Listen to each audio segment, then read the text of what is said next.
Bueno, si les parece, vamos empezando un poquito. De última, si se va juntando más gente, luego que se vayan sumando. Em, yo les iba a pedir que, bueno, primero quería interactuar un poquito con ustedes.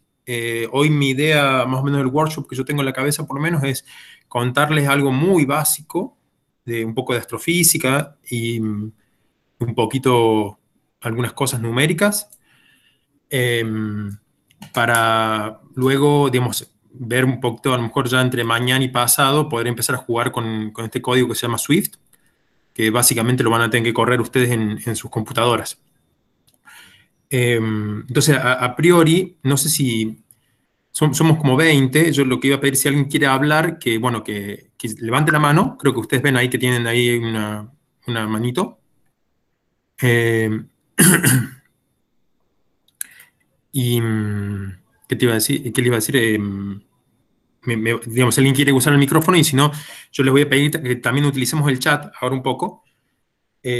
A mí lo que me contaron de este workshop es que es bastante heterogéneo, o sea, hay gente que sabe programar, gente que no, gente que sabe utilizar una terminal, otra gente que no, y cosas por el estilo. Entonces, por favor, si pueden ir utilizando el chat, me gustaría que más o menos así cada uno diga eh, si sabe programar, si ha leído papers o artículos en otros idiomas y si ya han podido instalar la máquina virtual.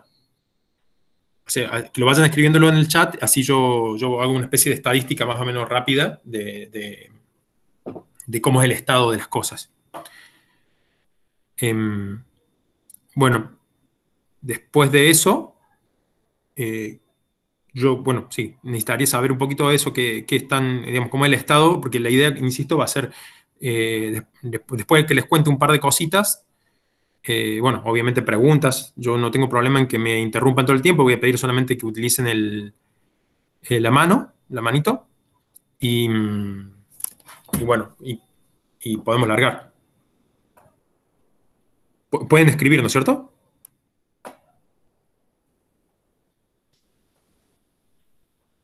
No me parece que... ¿Sí? Hola Federico, buenas tardes. Te Buenas tardes. habla César Castromonte. Sí. Soy colega de Daniel, Sí. digamos, uno de los que también es más o menos coorganizador de estos workshops. Yo organizé una escuela, una microescuela la semana pasada y Daniel está en esta ahora. Yo lo Sí. estoy ayudando. Muchas Bueno, gracias. nada, darte la bienvenida, buenas tardes, ¿no? Aquí en Sí. Lima, desde Lima, darte la bienvenida y gracias por digamos, por este tiempo que te estás tomando para, ¿no?, impartirnos, ¿no?, este workshop, ¿no? Y sí, es correcto lo que indicaste. Me parece que hay una diversidad de alumnos en, ¿no?, diferentes aspectos y Claro. backgrounds también en el manejo.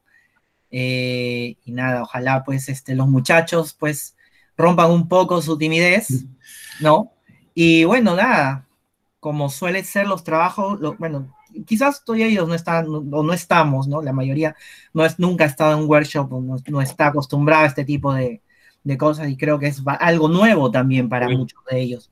Entonces, nada, muchachos, esto es un manos a la obra y es algo, en principio tiene que ser bidireccional. claro. Bueno, Sí, o sea, eso, que romper un poquito la timidez a lo mejor, pero también a mí me gustaría saber cuántos hay de los inscritos o los que están aquí presentes, que eso, como que ya han tenido experiencia haciendo ciencia, o es la primera vez. Ahí me parece que debe haber gente a lo mejor que está recién haciendo la primera parte, no sé, la maestría, licenciatura, no sé cómo estará el sistema allá. Entonces, bueno, es como para que nos sea más productivo a todos, así yo puedo hablarles un poquito claro. más concretamente. Eh,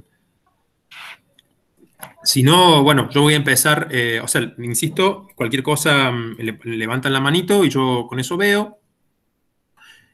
Cuando puedan escribir más o menos en qué andan, recuerden que de vuelta la idea del workshop es que ustedes trabajen, o sea, ahí tienen que poner las manos ahí. Eh, pero bueno, yo les voy a contar un poquitito de qué se trata lo que yo pensaba hacer y las herramientas que vamos a utilizar. A ver, voy a empezar a compartir la pantalla, así empezamos por ahí y ustedes me dicen cualquier cosa.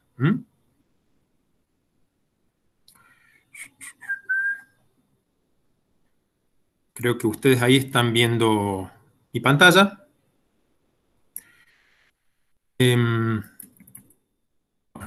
Cualquier cosa, por favor, como yo no voy a estar viendo exactamente la cosa, digamos, si levantan la mano yo voy a sentir un oído, un ruidito, pero si ven que yo sigo hablando, por favor no duden en abrir el micrófono y hacerme alguna pregunta. Yo prefiero preguntas durante la exposición, digamos, ¿no? No sé si alguien que me confirme que está viendo la pantalla, debería ser una pantalla azul. Sí se ve, Federico. Gracias. Bueno, como estábamos viendo ahí, o sea, yo soy Federico Stesicin, digamos, trabajo en astrofísica. Entiendo que de vuelta ustedes debería ser un grupo un poco más amplio, a lo mejor hay algunos que tienen algunos conceptos de astronomía, otros que no. De todos modos, yo les quería contar un poquito sobre un método numérico en particular. Yo, bueno, estoy trabajando acá, soy investigador acá del CONICET acá en Argentina, estoy en Córdoba. Bueno, y de hecho agradezco la oportunidad de poder estar charlando con ustedes. Espero que sea divertido y interesante para todos esto. Para los que no saben, o por ahí a lo mejor les suena, pero insisto, cualquier cosa me preguntan y podemos expandir un poco más las cosas. Hay algo que se llama, que hace unos años, o sea, acá en esta filmina podemos ver la evolución de lo que se llama fondo cósmico de microondas, que básicamente es cuando uno escucha el universo, o el cielo, en radiofrecuencias, encuentra que uno apuntaba las antenas para cualquier lado y siempre había un ruido de fondo. ¿Está bien? Eso fue más o menos durante mucho tiempo se sabía que estaba, nadie sabía bien de dónde venía el ruido, se pensaba que era nuestra propia galaxia y demás. Pero fue hasta más o menos en 1992 con varios astrónomos y radioastrónomos en ese momento, que se les ocurrió empezar a medir lo que uno veía como ruido, intentar de medirlo con mucha más precisión. Cuando uno hace esa medición, que acá podemos ver la evolución de cuando uno aumentó muchísimo la sensibilidad, o sea, vemos cómo era la medición del fondo cósmico de microondas en el 92, en el 2003 y en el 2013, y vemos todas estas perturbaciones o cambios, que para que ustedes se den una idea, el del error relativo de estas observaciones es del orden de 10 a la menos 7. O sea, lo que antes, en los 80, se veía como una especie de ruido universal para todos lados, cuando pudimos medirlo un poco mejor, empezamos a ver que había perturbaciones de pequeña escala que básicamente nos dicen las condiciones iniciales de la materia al inicio del universo en la época del Big Bang. Antes de eso no podemos ver nada más.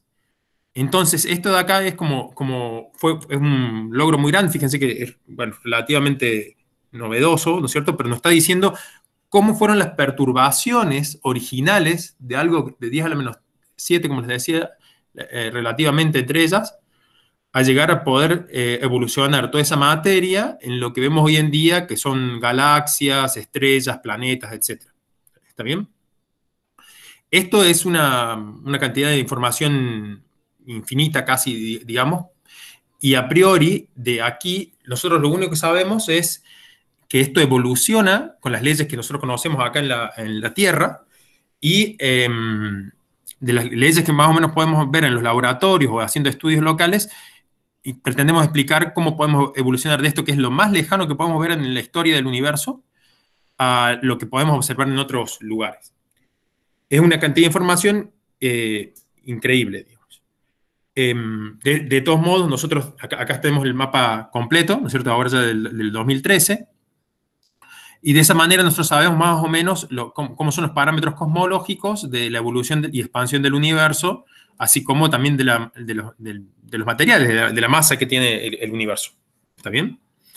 Entonces, insisto, de esto nosotros podemos llegar a saber más o menos las proporciones que hay en lo que le llamamos materia oscura, y lo que son bariones, que son esta otra región, digamos, de elementos, que pueden ser estrellas, galaxias y demás, pero son elementos que interaccionan con la radiación, no así la materia oscura, y lo que se le da a llamar energía oscura es simplemente, por así decirlo, un factor de expansión de las cosas del universo para que tenga sentido lo que estamos observando.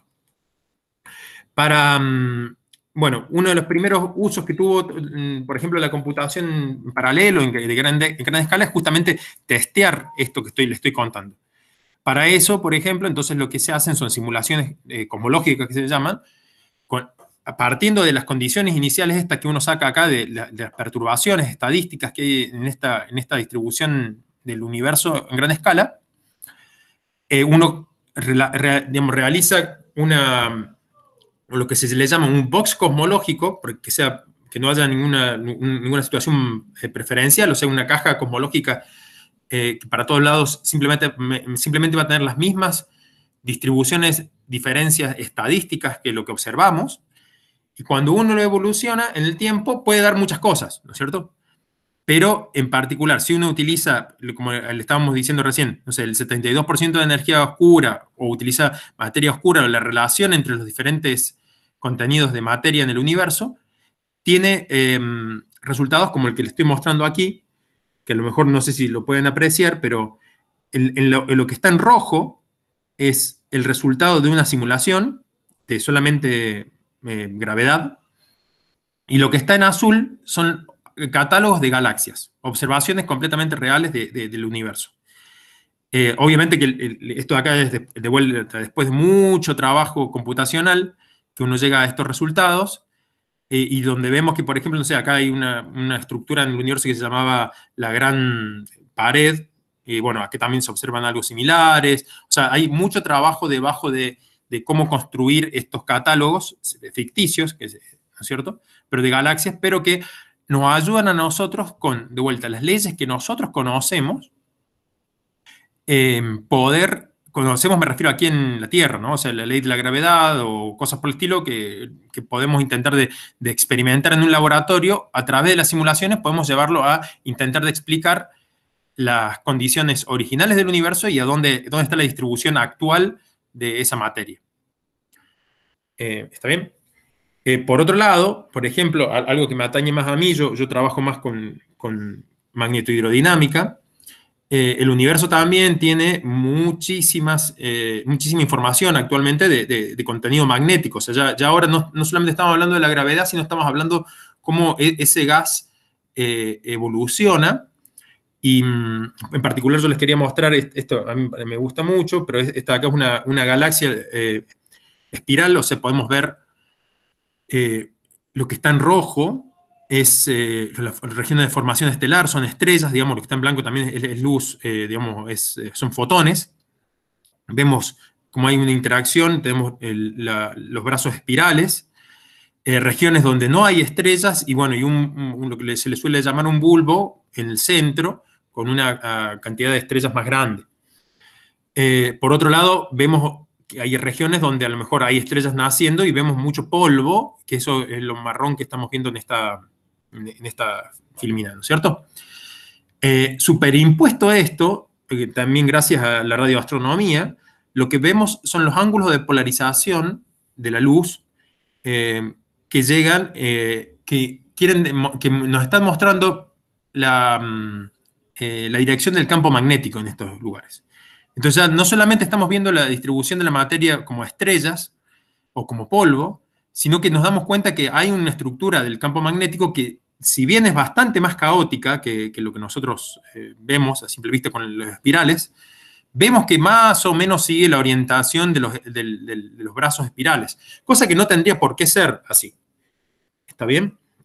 Entonces, esto de aquí, por ejemplo, es otro ejemplo de algo que se puede ver, observar, y más allá de observarlo, uno con las leyes, o sea, con las leyes que uno conoce de un laboratorio, de la fuerza de Lorentz, o la inducción magnética y demás, debería ser capaz de reproducirlo.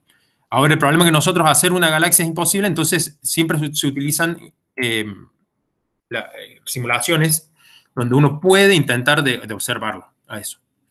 Voy a saltar esta parte de la parte magnética, pero acá entonces yo les quería mostrar, por ejemplo, estos son también simulaciones cosmológicas ahora de campo magnético, donde vemos una distribución de cúmulos de galaxias que están bastante cercanos, y diferentes modelos de cómo uno va a sembrar este campo magnético en este universo que yo estoy creando. ¿Está bien? O sea, como nosotros no sabemos lo que podemos jugar para poder aprender algo, es cómo hacemos para que ese campo magnético crezca. ¿Está bien? Y de esta manera, entonces tenemos ya, por así decirlo, dos observaciones nuevamente artificiales para poder intentar de comparar con el universo que conocemos. Actualmente no tenemos todavía la información de la distribución del campo magnético a nivel universal como estas fotos que les estoy mostrando, pero bueno, uno espera que con la cantidad de información que estamos estamos recolectando, o dentro de poco podamos saber si alguno de estos dos modelos que yo les estoy mostrando acá, que es un modelo de campo magnético primordial, o sea, la nucleosíntesis generado, y otro de campo magnético generado por la formación estelar, ¿cuál sería el correcto? ¿Está bien? Del mismo modo, así como motivación, les quería mostrar todos estos resultados que les estaba mostrando recién vienen de simulaciones, como por ejemplo esta.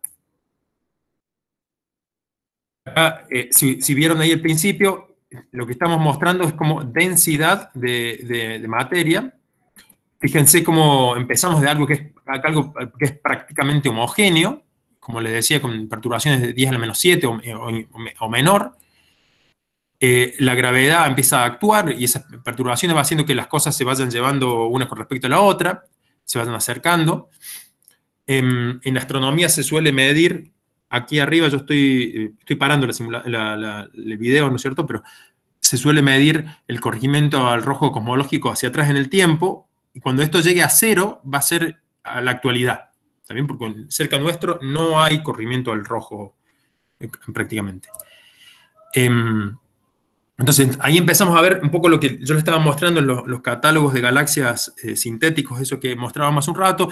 Empezamos a ver cómo se empiezan a formar estrellas, empieza a formarse la estructura esta del universo, con regiones de vacío, con filamentos, con regiones donde hay más interacción de galaxias, con diferentes colores, tipo la formación estelar cambia en diferentes ambientes que nosotros conocemos. O sea, toda esta información que les estoy diciendo es astrofísica y es de años y años de poder observar y ponerse a observar y estudiar cómo es la distribución de las estrellas, por ejemplo, en el universo. Así es que vemos, por ejemplo, esto que les estoy diciendo, hay regiones de formación estelar, nuevamente, que son mucho más brillantes, hay pares de galaxias que interactúan. Ese de ahí, este video está centrado dentro de un cúmulo de galaxias, ahí va a ser un cúmulo de galaxias, son muchas galaxias juntas, que básicamente reproducen lo que más o menos observamos, pero en este caso ya le pusimos mucha física adicional, ya no es solamente gravedad, sino también le estoy poniendo, por ejemplo, lo que contaba de formación de galaxias y demás. ¿Está bien? Ahí vemos cómo de vuelta toda esta estructura de filamentos, de red de galaxias que se mueven una respecto a la otra y demás, interactúan entre todos ellos. Esto de acá son simulaciones que requieren, de vuelta, al tener tanta física o astrofísica tan diferente, requieren muchísimo cómputo, o sea, muchas computadoras trabajando juntos, y también necesitan muchísima memoria para poder ser almacenadas y que las diferentes partes de este universo estén en algún lugar dentro de la memoria de la computadora, ¿no es cierto? Este es un ejemplo de las cosas que estamos pudiendo hacer hoy en día, digamos, junto con, por ejemplo, esta otra también ya, también fíjense que ahí tenemos el Redshift, de otra estructura también, ya ahora estamos renderizando diferente, ahora se ve mucho más el gas, vemos shocks que ocurren en el universo cuando entran diferentes galaxias a estar en regiones muy cercanas. Eso calienta el gas. El calentar el gas evita la formación estelar y hay todo un sistema de feedback, que se llama, o sea, de ida y vuelta entre el enfriamiento del gas para poder hacer estrellas y la formación de estructura que va calentando el gas y que luego volvería a caer para generar nuevas estrellas. Por eso hay estrellas más viejas, hay estrellas más jóvenes. Y todas estas cosas que le estoy diciendo son cosas que actualmente tampoco están completamente conocidas, o el rol de los campos magnéticos en estos estudios y demás.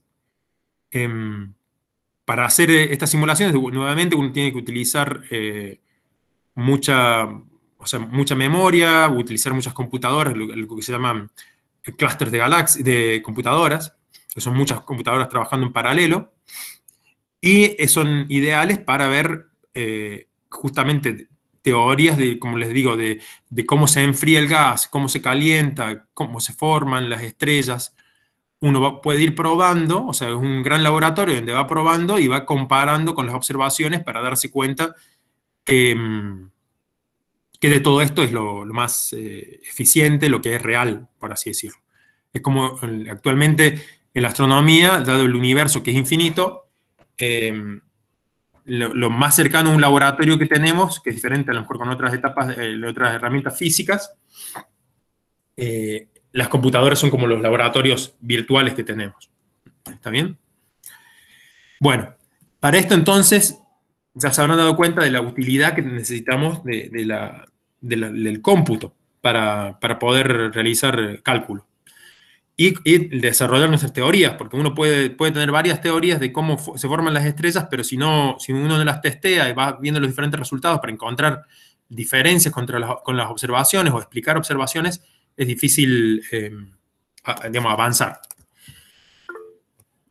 A ver. Sí. A ver, perdón. Sí, buenas tardes, tengo una pregunta. Sí. Según tu experiencia, ¿qué tan cerca están las simulaciones o, digamos, qué tan reales son esas simulaciones, ¿no? Comparadas con el experimento, con los datos obtenidos? Mira, voy a ir de vuelta al ejemplo que estaba recién. Alguien también hizo una pregunta en el chat, después si alguien me la puede leer porque no la leí recién. Pero yo lo que te quería mostrar, por ejemplo, esta comparación que uno está haciendo aquí, yo les mostraba que solamente gravedad, acá no hay gas, digamos, no hay nada de formación estelar, nada, simplemente uno pone materia y deja que la gravedad funcione, ¿no es cierto? Y acá está en la simulación y acá también uno tiene las observaciones de dónde se encuentran las galaxias. Las galaxias es el mundo real, ahí hay gas, estrellas, campos magnéticos, todo, ¿no es cierto? Y aquí, si uno solamente se fija a lo mejor en la distribución, o sea, básicamente, estadísticamente, dónde se encuentran las galaxias en las simulaciones y en la vida real, uno diría, está muy bien. ¿Está bien? Ahora, como les mostraba en las otras simulaciones recién, cuando uno empieza ahora a discernir y digo, no, bueno, pero las galaxias con formación estelar están en ciertas regiones, no están homogéneamente distribuidas. Ahora, ¿cómo hago para que eso suceda en la simulación? Para que eso suceda en la simulación uno tiene que empezar a justamente simular procesos de formación estelar, procesos de shocks, de gas, de otra física adicional que es cada vez más complicada. Entonces, en este momento, a nivel así general, de poder llegar, que para mí ya es muchísimo, poder llegar desde las condiciones iniciales de este universo primigenio a una distribución de materia más o menos similar o estadísticamente indistinguible, estamos muy bien. Ahora, para poder reproducir dónde se forman las estrellas, o, por ejemplo, actualmente está muy de boga el estudio de la formación de planetas. O sea, cómo se forman los sistemas planetarios. Cada vez estamos viendo más sistemas planetarios. En este momento hay como, creo que más de 4.000 sistemas exoplanetarios con diferente distribución de masa, estrellas y demás. Y no hay una teoría unificadora que diga cómo podés llegar a formar esos planetas. O sea, en los detalles uno empieza a encontrar incluso carencia de física, ¿no? O sea, a lo mejor necesitamos ver algún tipo o descubrir algún tipo de física adicional que no la estamos considerando actualmente.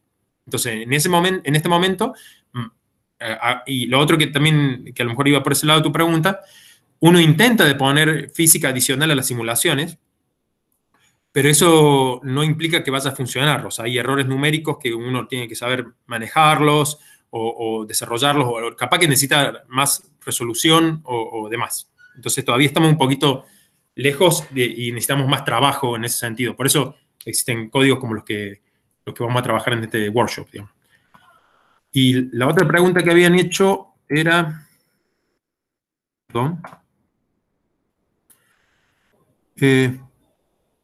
Bueno, el tiempo que requieren las computadoras para esas simulaciones es muy amplia la pregunta, en el sentido que las simulaciones aquí, esta que yo les estoy mostrando, están hechas en supercomputadores que a lo mejor tuvieron meses de estar corriendo, ¿no? O sea, pero estoy hablando de algo así como...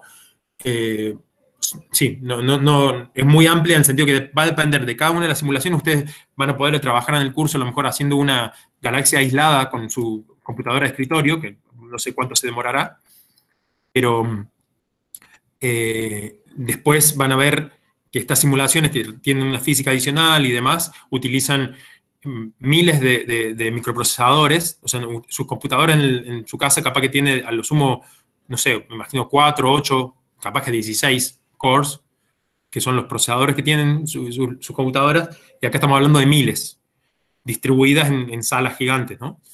Y en esas salas gigantes suele demorarse del orden de semanas o meses. Entonces lleva mucho tiempo poder hacerlo y después hay que analizarlo, ¿no? O sea, esto de acá ya es un video que yo le estaba mostrando donde ya se analizó, se tuvo que sacar información y para poder hacer eso que estábamos mostrándole ahí, ¿no es cierto?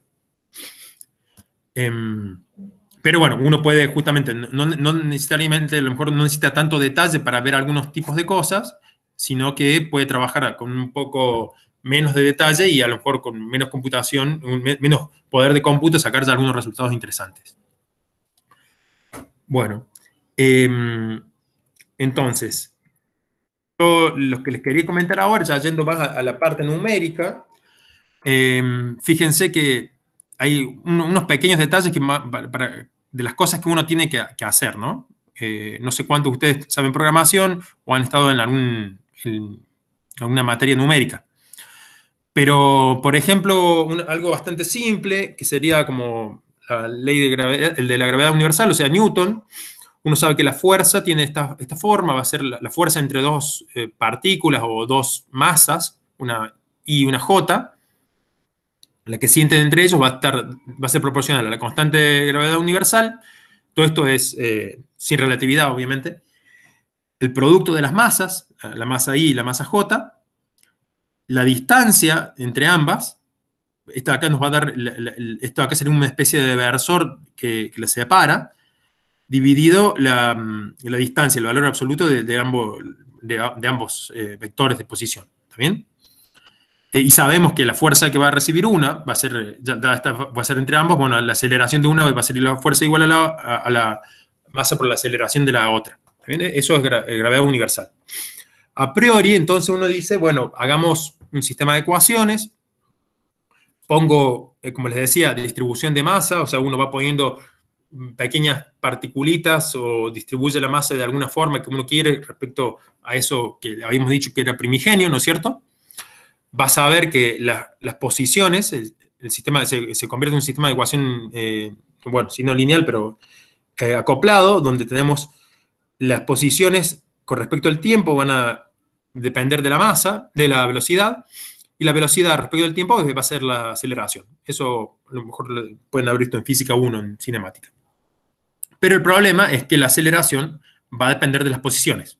Entonces acá con esto ya podemos cerrar el sistema de ecuaciones, donde yo puedo ir integrando a pequeños pasos temporales cómo va cambiando la posición, que la posición va a cambiar según la velocidad, y la velocidad va a cambiar según la aceleración, y viceversa. Entonces eso ya la computadora podría hacerlo sistemáticamente, iterativamente, ir avanzando. Ahora, si uno lo quiere hacer perfecto, como les acabo de decir, esto hasta donde yo dije aquí, para un sistema, fíjense que tengo ahí una sumatoria que va respecto a todas las masitas que yo puedo tener en mi sistema. Si yo lo hago así, acá estoy mostrando justamente ahí, no sé, la sumatoria que va a sentir la aceleración la partícula I, va a ser la sumatoria de las fuerzas de todas las otras partículas que hay en el sistema. Si uno hace las cuentas así rápidamente, y para un sistema, por ejemplo, como una de las simulaciones que no estaban ahí, pero que es en la que hicimos, que les mostraba la comparación de las galaxias, ¿no es cierto? Si ustedes se fijan, yo para calcular la aceleración de la partícula I, tengo que calcular la interacción con todo el resto de las demás partículas. Entonces, estrictamente voy a necesitar hacer cálculos del orden de las partículas al cuadrado, porque voy a tener que, a menos que sea un poquito inteligente y sepa que M1, o sea, la masa I, la aceleración de la masa I es igual a menos la aceleración de la masa J, a lo sumo puedo llevar que sea un orden de n cuadrado sobre 2. ¿Está bien? Entonces, si haciendo cuentitas así pero muy rápidas, justo también relacionado a lo que me preguntaban recién en el chat, si yo tengo 10 a la 10 partículas, pongámosle, cada cálculo lo hacemos a 10 a la menos 6 segundos, un microsegundo, digamos, milisegundo, 10 por 10, por 10, 10 a la 10, por 10 a la 10, por 10 a la 6 segundos, nos da que una computadora con esa velocidad, digamos, uno podría hacer en 10 a la 6 años, al cálculo de un paso, ¿está bien? De integración. Esto, obviamente, lo podemos dividir, como le decíamos, y eso sería para un solo core, etcétera. Digamos, las cosas no se hacen así, simplemente yo quiero que tengan una idea de cómo funcionan los algoritmos. Algoritmos son lo que hace un programa, ¿no es cierto? Son 10 a la 6 años, que uno podría distribuirlo en varias computadoras, como decía, pero a lo sumo pónganle como lo mejor del universo. Uno podría a lo mejor dividir eso si uno dice, bueno, lo divido en 100, porque tengo 100 computadoras, entonces va a bajar 2 órdenes de magnitud nomás. O sea, en vez de ser 1.5 10 a la 6, va a ser 1.5 10 a la 4 años, que también sigue siendo algo prohibitivo, ¿no es cierto? Ahora, uno sabe algo, digamos. O sea, uno se va dando cuenta que, por ejemplo, no es lo mismo una partícula que está cerca en magnitud de la fuerza. Fijémonos acá cómo es la ecuación de la aceleración. Si esta distancia es muy lejana, la aceleración que siente la partícula J va a ser muy chica, comparado con una que está mucho más cercana, ¿no es cierto? Entonces, si uno sabe eso, uno puede intentar hacer algún tipo de artilugio para no tener que hacer la cuenta del orden de n al cuadrado, y uno entonces podría dividir, que es lo que se suele hacer, esta distribución que yo pongo acá de ejemplo de 2 distribuciones de materia, de partículas. Uno puede distribuirlas de una forma que se llama de árbol, donde las distribuye espacialmente. Fíjense, acá este espacio, este cuadrado, solamente tiene una partícula. Este no tiene ninguno. Y uno va rompiendo el espacio según la distribución de partículas en diferente cantidad y en diferente categoría, digamos, hasta llegar a no tener ninguna o una partícula. ¿Está bien? Entonces, si uno podría calcular de esta forma, a lo mejor, de todo este cuadrante, uno de los cuadrantes, puede calcular como el centro de masa de toda esa región, como el centro de masa de toda esta otra región, como el centro de masa de toda esta región, y para a lo mejor la partícula esta que está aislada aquí a la izquierda arriba, simplemente calcular la aceleración por un centro de masa de toda esta región, nada más. Y ahí ya nos ahorramos bastante. En esta distribución, por ejemplo, que también acá está hecho la parte sistemática de cómo vamos subdividiendo el espacio, lo que vemos es que, claro, si yo quiero calcular, por ejemplo, la fuerza a lo mejor de esta partícula, insisto, ahora de la parte derecha abajo, respecto a las que están en el mismo nivel del cuadrado superior, las calculo directamente, como hacíamos recién, en Newton puro. Pero ya para los niveles más superiores, depende de la distancia, uno ya no camina sobre todas las partículas, sino camina sobre algunas y los centros de masa de algunas de ellas.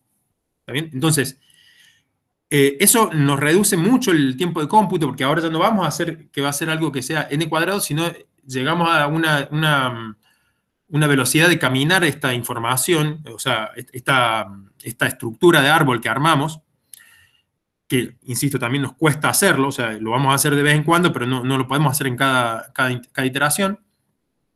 Pero a ordenar la información uno puede llegar a ahorrarse mucho tiempo de cómputo, llegando incluso a que haciendo exactamente la misma cuenta tonta, por así decirlo, de recién, como es algo ahora que va del orden del n log n, va a ser 10 a la 10 por el logaritmo de 10 a la 10, digamos que estamos usando la misma computadora de antes, lo reducimos a 10 días. Algo que antes era 10 a la 6 años, ahora lo vamos a hacer en 15 días.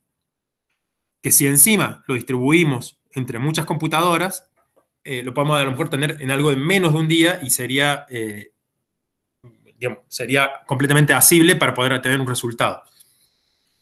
Insisto, todas estas medidas que estoy diciendo son ficticias y solamente para que tengan una idea de cómo funcionan los órdenes de por qué uno quisiera pensar en un algoritmo más eficiente para trabajar todos estos problemas astrofísicos. Adicionalmente, y lo comento acá nomás, pero uno también lo que puede hacer, que es mucho más fácil, es esa misma distribución que les decía hace un rato, pensarlo como una grilla, porque ya que estoy haciendo la distribución, lo puedo pensar en 3 dimensiones como un cubo, que lo voy subdividiendo. Y para la parte lejana, uno lo que hace en general es calcular una transformada de Fourier, porque es un producto en el espacio de Fourier de la fuerza de Newton, para fuerzas lejanas. De todos modos, para fuerzas cercanas, uno ahí empieza a considerar la interacción partícula a partícula y tiene que ser exacto. ¿Está bien?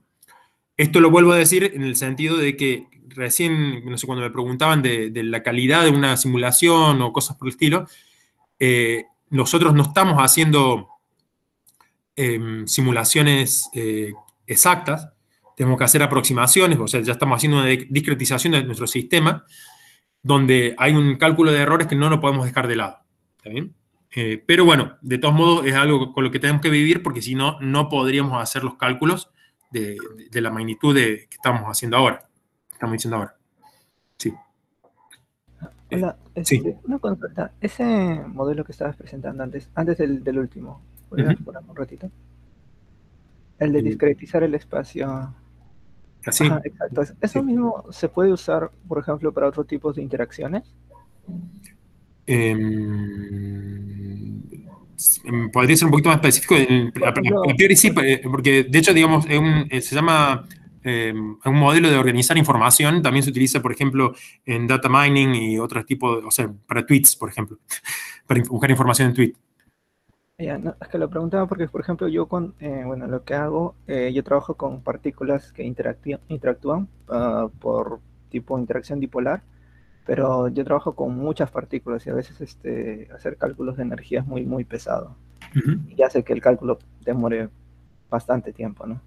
Y por eso así se puede usar también para ese tipo de interacciones. Sí, en general yo eso no lo he visto, como lo estás planteando vos, pero no veo por qué no. Lo que deberías hacer es, de vuelta, si tienes un sistema de ecuaciones de este estilo, digamos por acá, por ejemplo, una vez que distribuye, a ver, vamos de vuelta, lo voy a intentar demostrar acá. Cuando uno hace la distribución de árbol, de verdad lo que uno está viendo acá, el criterio por el cual uno va segregando esta distribución, es pura y exclusivamente la distancia, ¿no es cierto? O sea, yo voy a abrir o cerrar las ramas de los árboles. O sea, acá, por ejemplo, en este grafiquito uno dice que esta de acá es la raíz del árbol y uno para este lado va abriendo diferentes ramas. Acá tengo 4 ramas, acá tengo, bueno, ya serían 8, sería 4, 16 y así, ¿no es cierto? Entonces, como yo sé que el error va, o sea, sí, el error va con la distancia al cuadrado, yo puedo calcular si quiero tener algo dentro de un error numérico menor a X cantidad, digamos, hasta qué rama tengo que abrir para que el cálculo sea relativamente correcto. No me estoy dando cuenta en la interacción dipolar que estás diciendo del dipolo.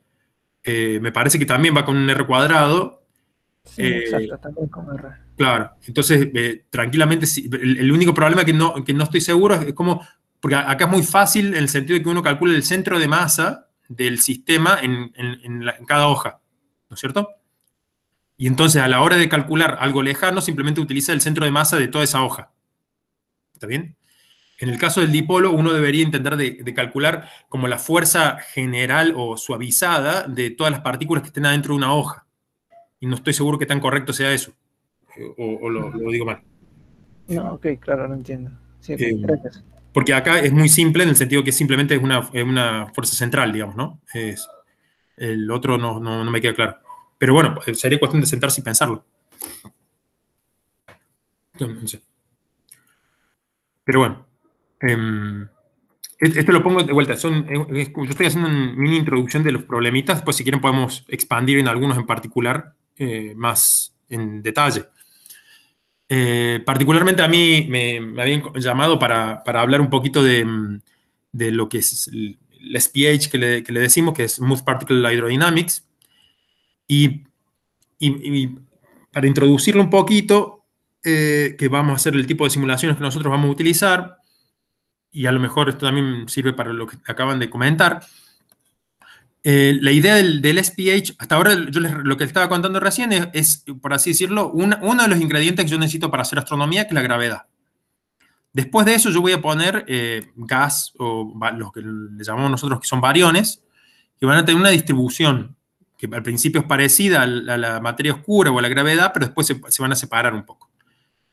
Entonces, para poder trabajar con algo ya que sería como los gases, utilizamos los límites de la hidrodinámica, digamos, para todos nuestros cálculos.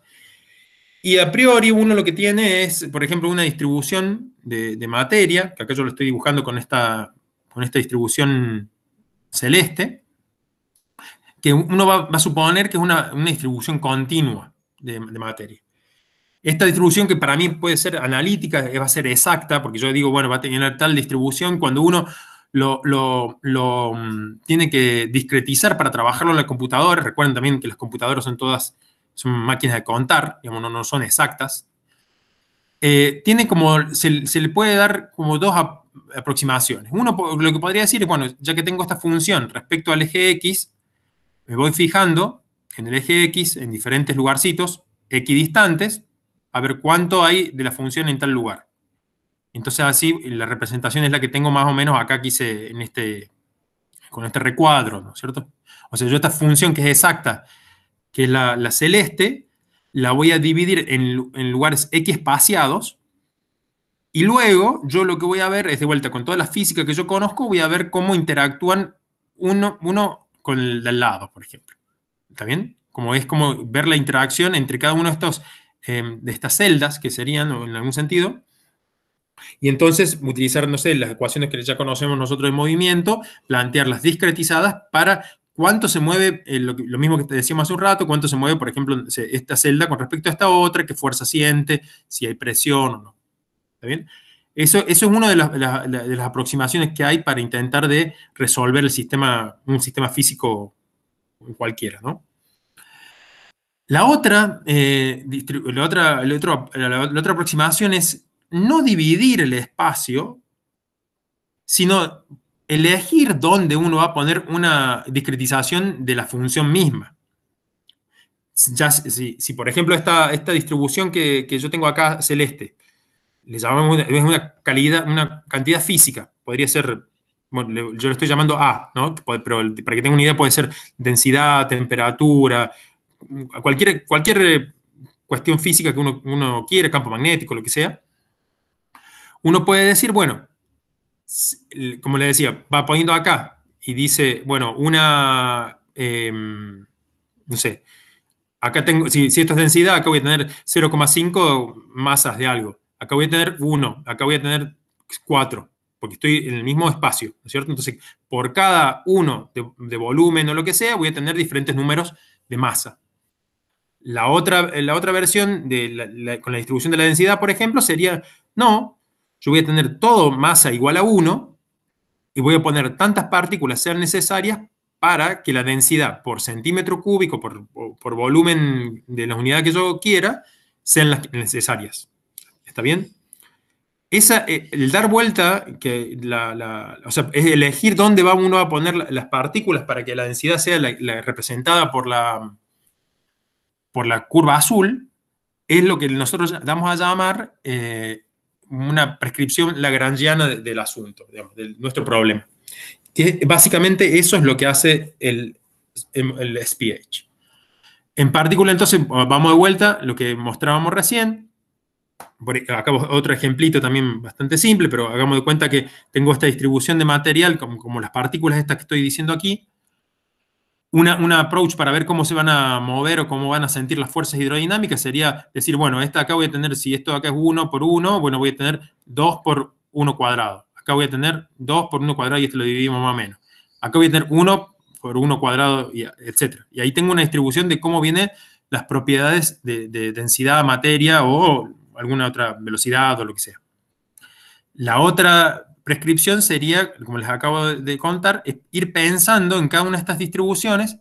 No son compactas, sino tienen un volumen dado por la cantidad de vecinos. Entonces, de esa forma, yo este campo de partículas lo voy a suavizar con un kernel que se le llama, y no tengo una buena traducción para el español, perdón, un kernel que va a tener en cuenta la cantidad de vecinos, y entonces, como decíamos recién, si yo tengo ahora, por ejemplo acá, tengo 6 partículas, yo como voy a cortar, según mi kernel, voy a decir, bueno, este kernel a la quinta partícula vale 2.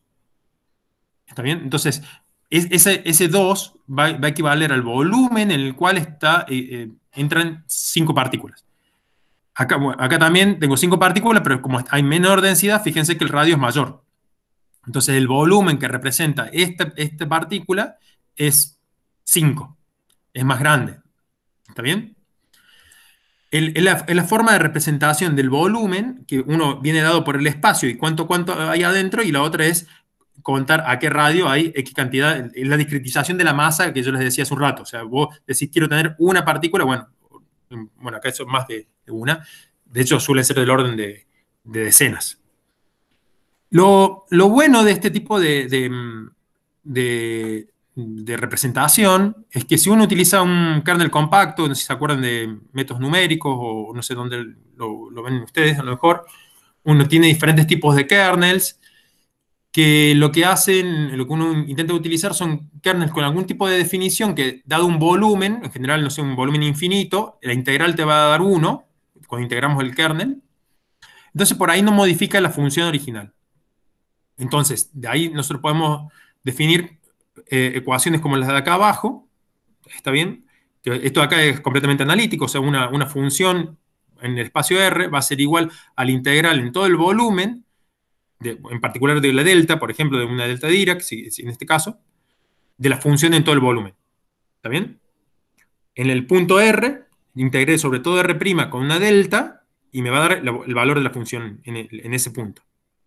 ¿Está bien? Si utilizamos un kernel, se convierte en algo muy parecido, o sea, tenemos el valor de la función en el lugar R, va a ser igual a una integral en todo el volumen del kernel, pesado por el h, digamos, que es la distancia esa, de la función en todo el volumen. Esto que está acá es algo que se vuelve muy interesante a la hora numérica, porque esta integral es casi trivial discretizarla. Y en particular se discretiza,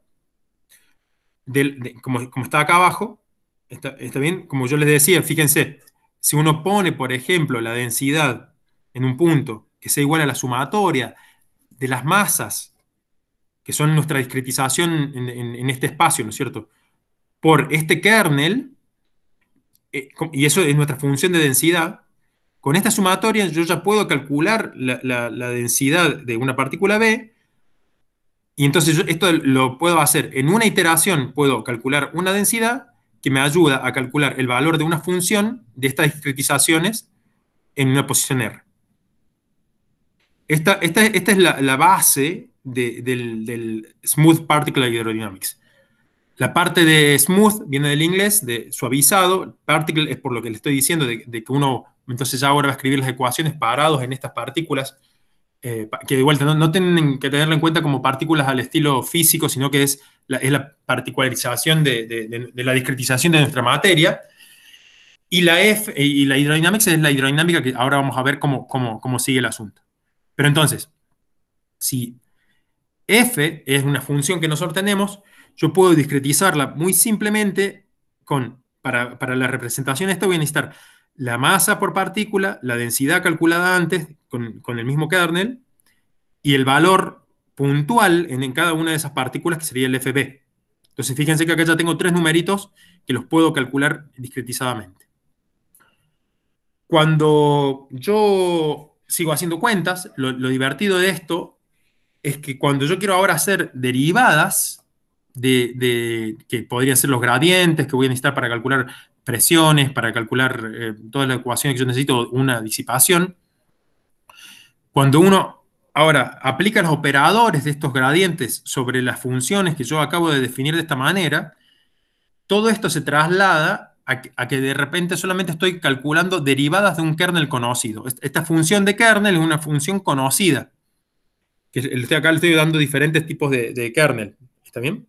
Y si ustedes ven, dependiendo de cómo venga la cosa, acá, por ejemplo, hay diferentes... El negro está la función del kernel. En línea de punto que no se ve bien, están la primera derivada y la segunda derivada. Entonces, pero yo lo puedo hacer analíticamente a eso, directamente. A lo mejor no lo pueden llegar a ver bien. Bueno, pero entonces yo ya tengo dado una función, que de vuelta va a ser la línea esta negra, va a ser exacta la derivada que yo voy a tener acá respecto al operador que estoy queriendo hacer, que va a ser una derivada que puede venir a un gradiente o lo que sea que yo tenga que hacer. Del mismo modo, obviamente, con una divergencia o con un rotor de una función o un vector. Este f es, acuérdense que puede ser por componente, ¿no es cierto? Entonces, esto así que se los digo tan simple es el básico de cómo funciona el SPH. Por eso es una introducción. Yo ahora voy a tener en mi mundo físico todas las ecuaciones de Euler con una derivada temporal para la materia de la densidad, que va a venir, esto va a ser simplemente una derivada de la velocidad. Que bueno, acá está mal porque acá justo puse la derivada acá puse la derivada y acá estoy poniendo la densidad. Yo lo voy a ir calculando.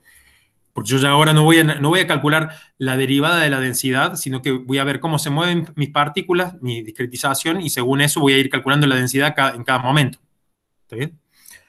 Después voy a tener una aceleración que va a venir dado por esta matriz, que acá en particular puede tener la presión y la inducción, o sea, la fuerza de Lorentz también, si uno lo escribe magnetohidrodinámicamente, que se va a traducir de alguna forma en SPH. Transporte de calor también, de energía quiero decir, también tiene la evolución de la energía para cada uno de estos sistemas, campo magnético, etc. Entonces es relativamente simple la forma en que uno traduce esto para los sistemas de ecuaciones. Y como les contaba recién, al trabajar ya en partículas, nosotros estamos viendo, no sé, el cálculo de la gravedad, otros diferentes tipos de cálculos son bastante interesantes en cuanto a la forma que le estamos dando al sistema de ecuaciones a resolver, con la salvedad que esto de acá siempre va a ser bueno hasta el primer orden. Son todas integraciones temporales de primer orden las que estamos haciendo.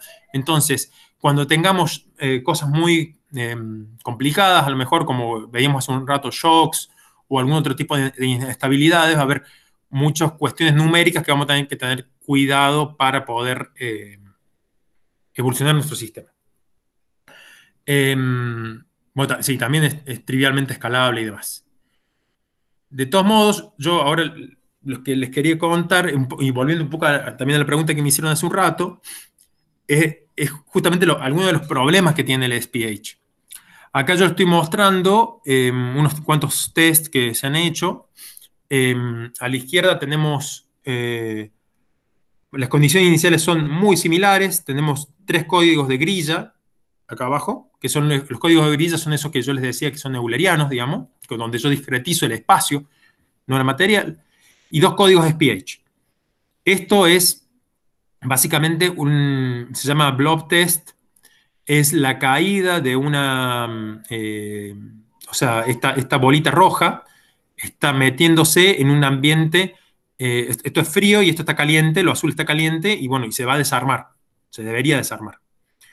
Cuando uno evoluciona el sistema, ve que para cada una de estas simulaciones, que uno, de vuelta, las condiciones iniciales son muy similares, tenemos diferentes soluciones. O sea, por ejemplo, aquí vemos que, no sé, para 2,5 tiempo de Kelvin-Helmholtz, para algunos códigos se desarmó completamente y para otros códigos queda todavía muy armado. Tiene en particular, durante mucho tiempo se hablaba que el SPH como código tiene, como si algoritmo numérico, tiene una tensión superficial muy grande.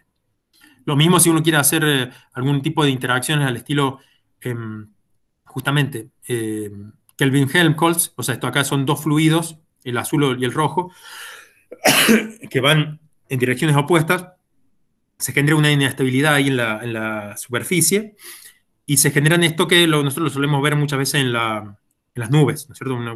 Unos espirales. Eso teóricamente uno sabe más o menos en cuánto tiempo, depende de la velocidad, de la viscosidad y demás, en cuánto tiempo se va a armar esa estructura. Y por ejemplo vemos acá que en algunos códigos grid uno la puede reproducir y en códigos SPH no. Entonces durante mucho tiempo eso fue un problema. Pero actualmente, y de vuelta, no es el propósito de este cursito que estamos haciendo, que yo lo tomo como introductorio, solamente para que sepan que existe, que pasa. Ya hay muchas formas ya hay muchos códigos SPH o variantes del SPH que hace que se reproduzcan. A lo mejor, insisto, tal vez no tan bonito como son los códigos grilla aquí, como lo estoy mostrando, de alguna otra forma, ¿cierto? Pero ya las estructuras más o menos se van encontrando. Y finalmente, y un poquito yo quería escucharlos a ustedes, pero vamos a ver si funciona. Lo que yo les contaba hace un rato de todos los códigos y recetas que le tenemos que poner a todos estos códigos que son solamente numéricos, ¿no es cierto? De cosas que no podemos resolver. Acá yo, por ejemplo, estoy mostrando un ejemplito del gadget, es un código SPH, que no es el que vamos a utilizar, pero es un código SPH. Flash también es un código de grilla que tampoco vamos a utilizar. Pero aquí vemos una galaxia chiquitita, de 10 a la 10 masas solares, un disquito. Y vemos cómo, bueno, cuando no tenemos ningún tipo de herramienta subgrid, esto acá es feedback, es el feedback estelar, o sea, es como que haya formación estelar que rompa un poco la galaxia o la estructura del gas, vemos que los resultados son bastante similares. Ahora, cuando ponemos exactamente el mismo sistema de formación de estrellas que va a calentar, eso que yo decía que calentaba el sistema circundante, ya no son tan iguales los resultados. No sé si pueden apreciar, más o menos sí, hay un viento que está saliendo de la galaxia, pero después la estructura interna parece ser más, y con el gadget es mucho más espiralada que la otra estructura, digamos.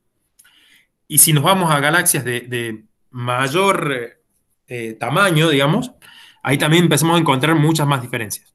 Incluso ya ahora sin feedback, si bien, fíjense que está, o sea, esto de acá que hace una especie de halo azul no es tan grave, digamos, pero porque uno también ve la estructura y después de varias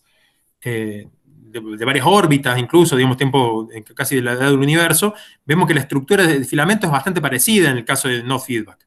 Pero ahora cuando ponemos la formación estelar, los resultados son completamente diferentes. Entonces, ahora la pregunta es, más allá de la comparación que yo quería hacer, que todo el mundo quiera hacer, al resto del universo, la pregunta del millón es, ¿qué onda, qué pasa entre códigos? ¿Cuál de los dos tiene razón?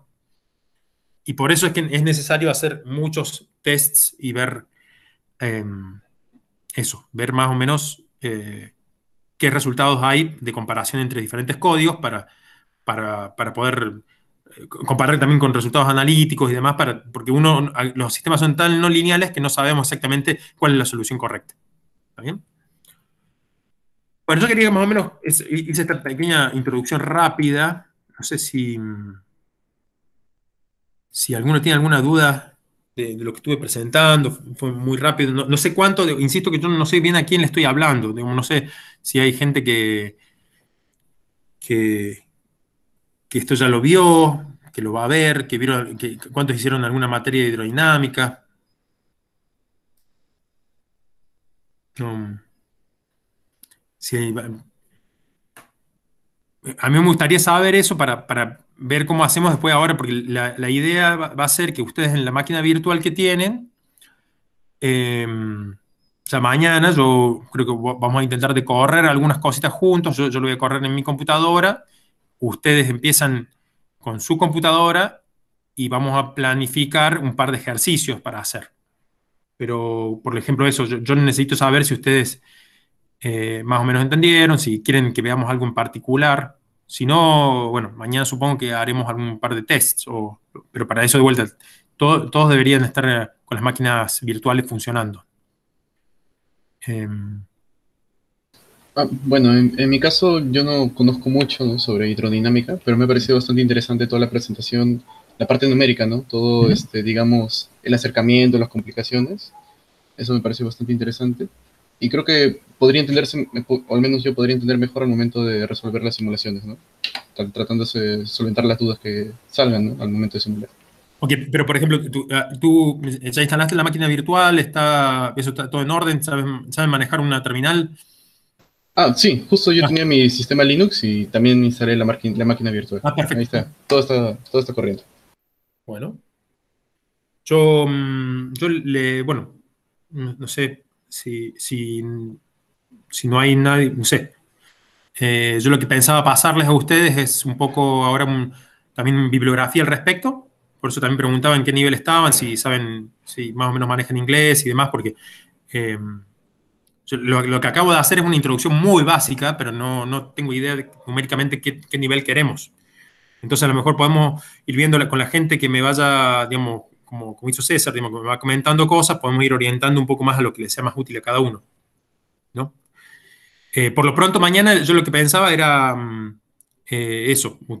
Yo voy a hacer un ejemplito en la máquina virtual, correr el código, que vean los resultados, y según eso, después, bueno, plantearles qué tareas van a hacer como ejercicios, digamos.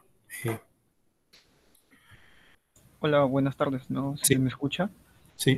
Buenas tardes, gracias por la presentación, es muy interesante. Al igual que César, somos compañeros de la Escuela de Física Ujú. y yo tengo cierta experiencia en un curso básico de astronomía como electivo. He estado trabajando un poco con fotometría y espectroscopía de estrellas binarias, Sí. pero para estudiar por lo que he visto usted de galaxias y cúmulos no he tenido cierta experiencia ahí. Y conozco un poco de métodos numéricos. No soy muy bueno, pero puedo revisar los métodos y entenderlos. Sí, sí, de todos modos, si quieren después vemos un poco más los métodos, pero lo más importante para mí es que mañana, o bueno, hoy, por eso pasan practicando, digamos, pero bueno, si ustedes ya Ya. más o menos tienen acceso a la computadora está bien, pero vamos a utilizar la terminal para correr, vamos a tener que compilar, bueno, pero yo entiendo que la máquina virtual ya tiene todo preparado para que compile fácil, digamos, o ande, y hacer un par de ejemplos, digamos. La idea, digamos así, en hidrodinámica, en particular, lo que tiene este código es que lo estoy compartiendo, lo voy a poner acá por los dos para que lo vayan limpiando. No sé si han tenido oportunidad. Lo paso acá en el chat. Eh, es un código, bueno, sí, es bastante versátil. Eh, y bueno, tiene una parte de ejercicios, de ejemplos de shocks, de hidrodinámicos, que yo no sé, a lo mejor estaría interesante ver ustedes qué tipo de hidrodinámica están haciendo, qué tipo de simulaciones, a lo mejor podremos intentar de ir para ese lado. Eh, Así que si pueden ir pispeando la parte que se llama Swift en la máquina virtual y los ejemplos, como para que ustedes vayan viendo qué es lo que es, qué les parece interesante de ahí. Pero a priori después yo lo que pensaba hacerles de ejercicio es que corran diferentes sistemas. Esto último que yo les dije, de los sistemas de subgrid, digamos, de formación estelar, o sea, no meternos tanto en la aerodinámica, sino diferentes sistemas subgrid y hacer una especie de comparación entre diferentes implementaciones, digamos. El código tiene 3 o 4 implementaciones de eso, entonces con las mismas condiciones iniciales, cómo uno puede resolver las cosas utilizando diferentes solvers claro, hidrodinámicos y de formación estelar. Y bueno, y ver si a ustedes les interesaba alguno en particular, podemos expandirlo un poquito más. Ese sería el plan de trabajo estos días, digamos. Otra cosa, que bueno, pero yo el sábado no voy a poder dar clase. Así que bueno, de todos modos, como yo pensaba, esto es bastante más práctico. De última, yo después también les puedo dejar un mail, podemos estar interactuando. Y yo pensaba recuperar la clase del sábado, que no voy a estar, el lunes, el mismo horario. Si usted, no, el lunes no puedo, el martes, perdón. Pero bueno, eso ya lo hablamos, no sé, entre hoy y mañana, porque me acabo de dar cuenta que el martes tampoco puedo. Está complicado, capaz que sería el miércoles de la semana que viene. Pero si no es problema para ustedes, bueno, lo vamos charlando, digamos, yo ahí les dejo mi correo también, cualquier cosa, cualquier duda, así podemos seguir interactuando de esa manera.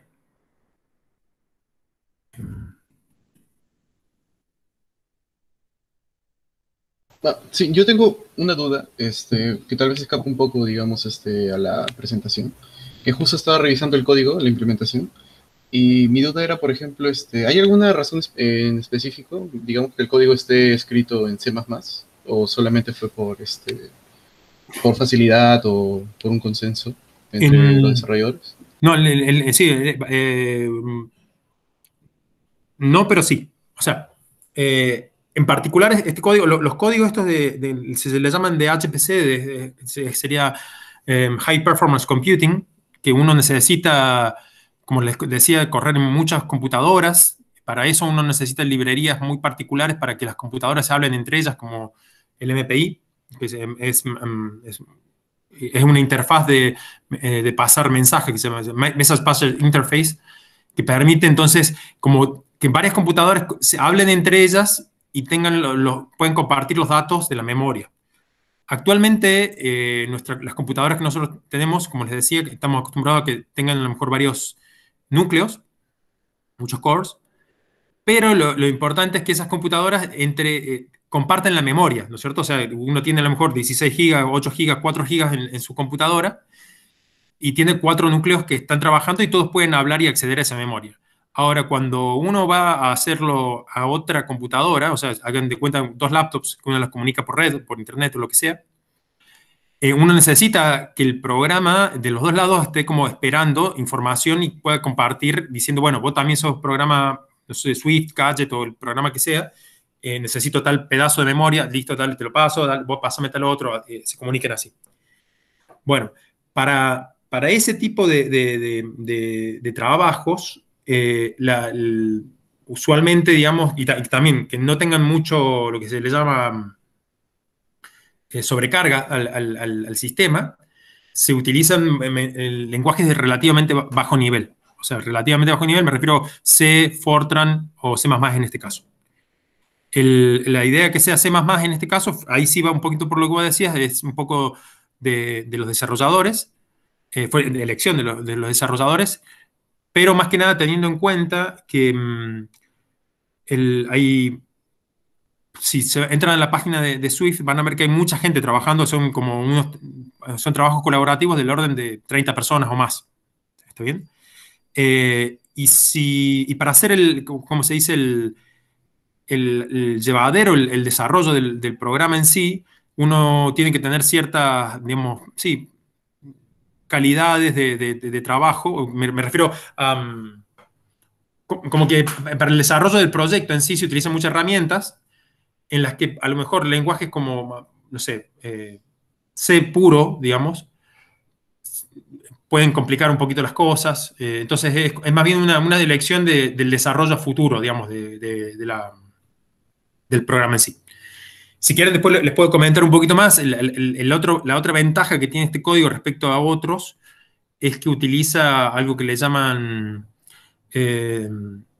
Task Related Parallelism, que básicamente, esto que les digo, que ahora tenemos muchas computadoras juntas, muchos núcleos y demás, y tenemos por ahí, para muchos problemas físicos, tenemos que sincronizar cuando, por ejemplo, todo el sistema avanzó un time step para poder volver a distribuir o hacer de vuelta el árbol que le estábamos comentando recién y demás.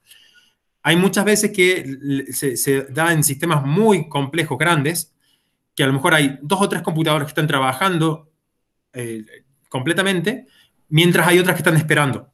Porque o sea, el trabajo que tenía era menor, por así decirlo.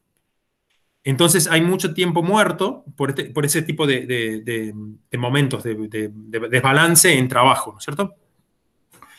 Este código en particular, al trabajar con este tema por proceso, por así decirlo, lo que distribuye es proceso de trabajo.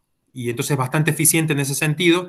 Y si uno lo piensa desde ese punto de vista, es mucho más fácil encapsular los procesos con una orientación a objetos que en códigos, que en otro tipo de códigos. Entonces fue por ese lado que se eligió ese lenguaje para este código en particular.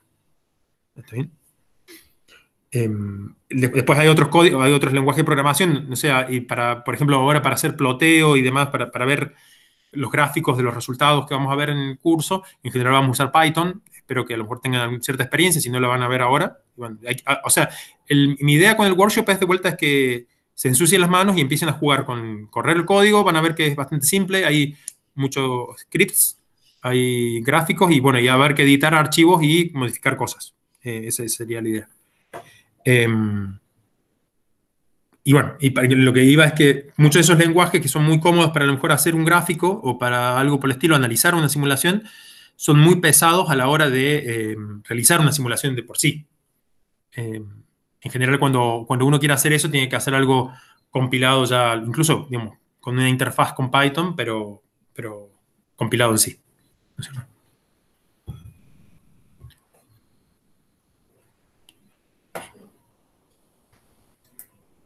¿Alguna otra duda, comentario? Una consulta. Sí. ¿Ese código también se puede correr con GPU o solo con...? No, solamente con el... Creo que no hay... No, o sea, alguna vez se habló de hacerlo en GPU. El problema que tiene la GPU para este tipo de cálculos que estamos diciendo es la memoria. La memoria de la GPU, si bien hay algunas tarjetas gráficas que son... sí, espero que el resto sepa, ¿no es cierto? Los GPU son las tarjetas gráficas, ¿no es cierto? Los chips en las tarjetas gráficas. Son muy eficientes, son muy rápidos, tienen unas instrucciones muy, muy precisas, son muy útiles, pero son muy útiles mientras uno cargue su problema dentro de la memoria de la tarjeta gráfica. Con esto que le estaba contando recién, que son problemas tan grandes en cantidad de datos, es difícil que entren dentro de la tarjeta gráfica. Entonces, o sea, como le estaba diciendo, está no solamente ya en el caso de lo que está planteando Manuel, no solamente uno debería hablar con la memoria de la computadora, la memoria de la tarjeta gráfica y después con la memoria de otras computadoras y otras tarjetas gráficas. O sea, como que el problema no entra dentro de una tarjeta gráfica. Entonces, lo que se ha estado trabajando es un poco de que a lo mejor parte del problema ponerlo dentro de una tarjeta gráfica, pero bueno, este código en particular no tiene eso implementado y como de vuelta, cuando se complica mucho todo, puede llegar a ser problemático para el desarrollo e interpretación de resultados, ¿no? Entonces, no. La respuesta corta era no.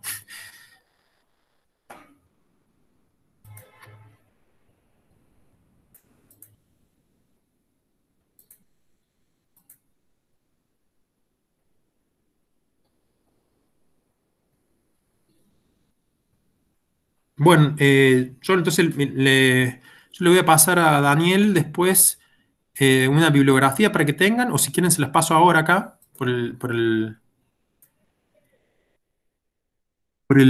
chat. Y también se la paso después a él. De vuelta, mi idea es que empiecen a jugar un poquito con el código en las máquinas virtuales. O sea, mañana lo vamos a hacer juntos, pero mi idea hoy era más o menos esta, que sepan qué es lo que están corriendo, digamos. Em,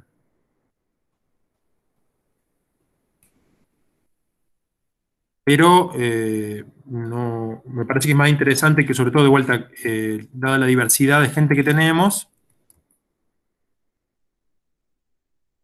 em, que bueno, no sé, puedan, por lo menos que se vayan del curso corriendo algo, corriendo alguna vez el código y,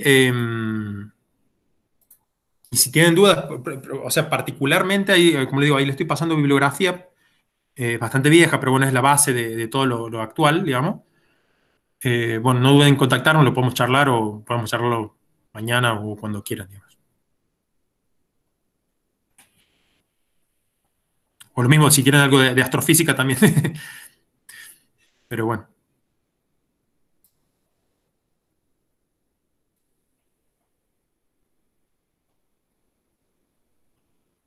Sí, justo como comentaba mi compañero Luis, yo también tengo ciertos conocimientos de astronomía y Ujú. más o menos también sé manejarme con Python. Creo que lo que la mayoría podríamos, digamos, ¿no? Un poco como cojear sería, ¿no? En hidrodinámica. Está bien. Buenísimo. Entonces creo que les va a ser fácil. Si, digamos, si ustedes tienen tiempo, digamos, yo no sé cómo es ahora la próxima, no sé si todos están yendo a todas las sesiones. Eh, yo por mí, por hoy, no pensaba dar mucho más.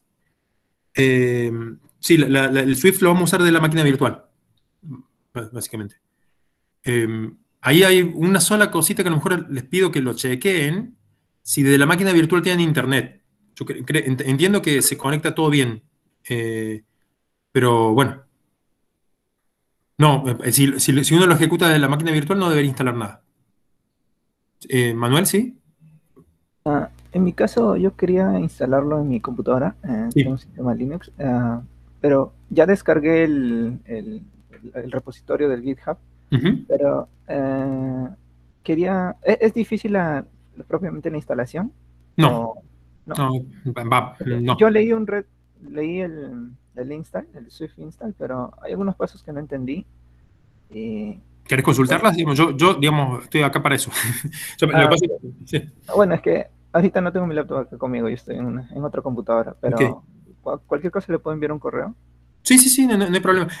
O sea, básicamente, justamente por la forma en que tiene de desarrollo el código, uno tiene que utilizar primero el comando autogen y después con un comando que se llama configure, le damos digamos, la forma para que sea, digamos, la forma en cuanto a tipo de hidrodinámica que vamos a usar, qué tipo de compilación queremos, dónde están las librerías que vamos a necesitar y demás. Eh, Ahora sí, a priori, no me acuerdo yo de qué librerías necesitamos. Hay un par de librerías raras, la LibMetis y otra más, que no son necesarias. Eso sería para si queremos hacer algo, un cómputo de alta performance. O sea, yo utilizaría una versión más pelada, y no son completamente necesarias esas librerías. Digo, sí, a lo mejor esas son las que te había dado un poco de error, porque son sugerencias en el libro, sí, del código para usarlas. Pero a priori es simplemente eso y después ya correr unos exámenes. Una No, consulta más. Cuando estaba leyendo ese install, había una parte donde pedía, o sea, usa por defecto el GCC de Linux, sí, ¿verdad? sí. Pero si por ahora yo tengo el ICC de Intel, Ujú. ¿cómo podría hacer para que coja ese compilador? Si haces después del autogen, le pones el configure, ese punto barra configure menos menos help, ahí creo que uno ya podría, a ver, de vuelta a ver si no estoy diciendo cualquier cosa. Dame un segundo.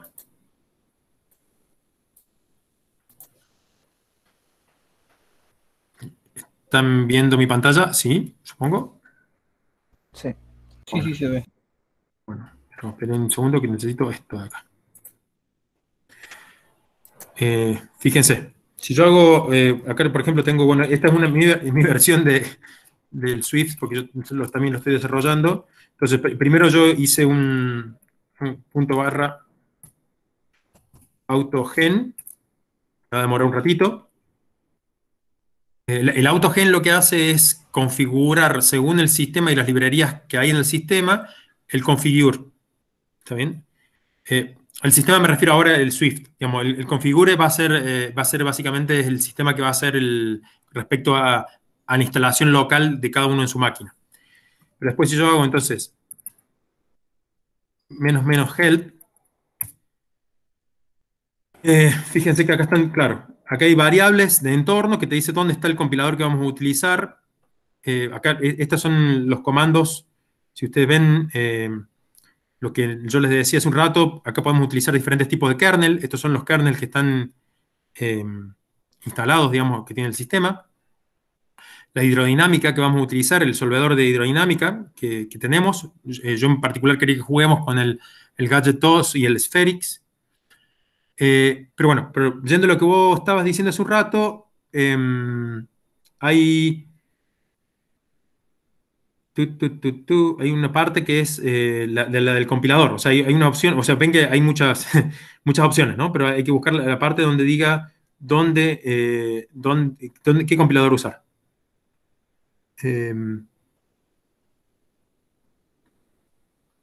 Del GSL no, Acá, me parece que a lo mejor es con la variable de entorno, nomás, porque no estoy encontrando otra que diga un modificador para la compilación. Pero me parece que si uno entonces tiene simplemente así, eh, tipo, que uno hace echo cc, no dice nada. Esta es la forma en que uno en la terminal uno sabe dónde están leer una variable, ¿no es cierto? Tampoco no tengo nada. Yo no tengo nada configurado ahí. Pero bueno, me parece que uno simplemente, acá en vez de poner que esté vacío, simplemente poner como esa variable sería algo así. ¿Cómo que era? Depende si uno está utilizando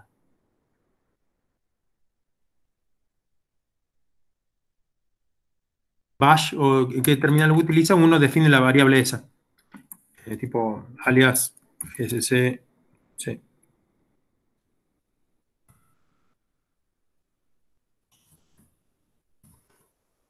No.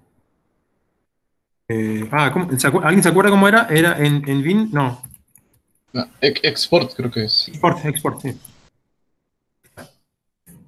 O sea, ahí pondría. Pero de todos modos, me parece que podríamos buscar bien en el configure, uno capaz que le puede pasar la dirección incluso de dónde está el compilador. Pero básicamente estoy segurísimo que puedes cambiar el compilador, eso no. Ok, gracias. Acá fíjate que uno está, ahí tenés todos los directorios de las. eh, tu, tu, tu, tu, tu, prefix. Claro, uno incluso puede cambiar dónde instalarlo. Bueno, habría que probar o con la variable de entorno esa que dijo ahí. O,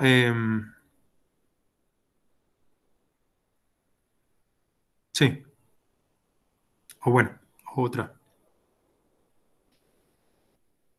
Me parece que por ahí debería ir si querés utilizar otro compilador.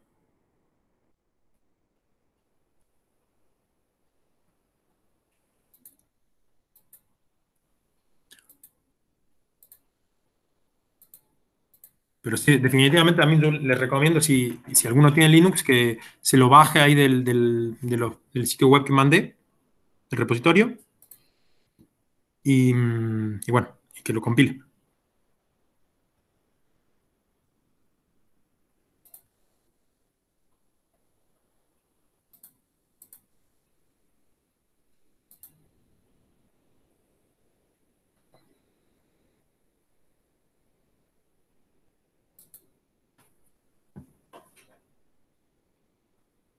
Bueno, no sé, si no tienen más dudas, quedo ahí a disposición de ustedes por mail y nos vemos mañana a la misma hora. ¿Mm? Bueno, ahí le voy a pedir a Daniel que guarde todo. Muchas gracias, Federico. Está bien, está bien. No, por favor, estuvo lindo. Sí, al final yo no puedo grabar. ¿Sabes que no me aparece la opción para grabar o dejar de Sí, no grabar? te preocupes, nosotros, César, el que inició la grabación, o yo, podemos detener la grabación en cualquier momento, no te preocupes, nosotros lo vamos a hacer. Y para todos, aprovecho la oportunidad para decirles que tienen que llenar la lista de asistencia, y está disponible, se les envió su correo electrónico, por favor háganlo. Y dentro de un momento más, no, de repente al final de la tarde, la sesión que se ha desarrollado hoy va a estar en el canal de YouTube del meeting. Dale. Bueno, y nos vemos mañana para empezar a jugar. ¿Mm? Gracias, Federico, nuevamente. No, Nos vemos mañana. chao, chao.